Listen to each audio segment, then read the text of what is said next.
Narinig mo na ba to? Uy, mataas ang creatinine mo. Delikado ang kidney mo. Uy, nag-creatine ka. Masisira ang kidney mo. Wait lang.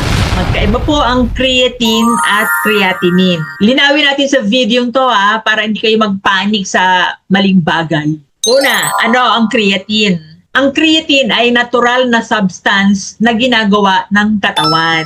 Galing ito sa atay, bato, pancreas. At nakastore mostly sa muscles. Trabaho nito, tulungan ng muscles na gumawa ng mabilis na energy, lalo na sa strength activities. Makikita rin ito sa mga pagkain tulad ng karne, isda, at common sports supplements. Sa madaling salita, yung creatine is equals to energy support.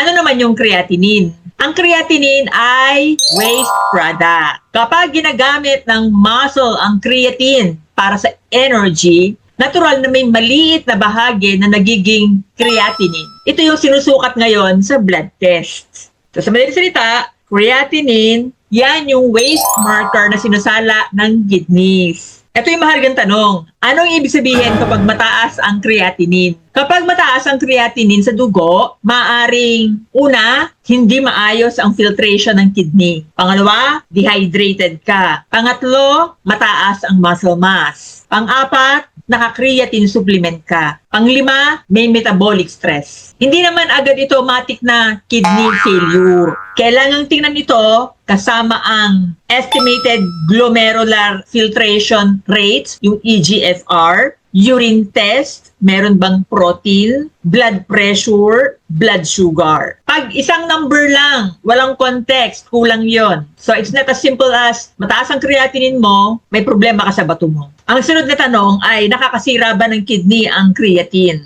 Sa taong may healthy kidneys, ang standard dose ng creatine ay 3 to 5 grams per day. So, generally safe siya base sa maraming pag-aaral. Hindi ito automatic na nakakasira. Pero kung may advanced CKD ka na, dapat may supervision yan ng doktor. Ang mas malaking risk sa kidney ay chronic high blood sugar, uncontrolled hypertension, long-term inflammation. So, hindi po basta creatine supplement lang. Paano kung may metabolic issue? Kung mataas ang creatinine dahil sa metabolic problems, yung katulad ng binanggit ko kanina, hypertension, high blood sugar, inflammation, ang focus hindi lang ibaba yung number ng creatinine. Ang focus ayusin ang ugat ng pagtaas nito. Ano yung practical steps? Control blood sugar, ayusin ang insulin resistance, bawasan ang ultra-processed foods. Mag-focus po sa whole food. I-control ang blood pressure. Stay hydrated. I-increase ang muscle mass ng tama and regular monitoring. Kapag po inuna nating ayusin ang metabolic health kaysa mag-focus lang tayo sa numbers, madalas may improve din ang ating kidney markers. Susunod ang numero. Ang creatine, yan ay energy molecule. Kailangan ng katawan, ginagawa ng katawan, nakukuha sa pagkain.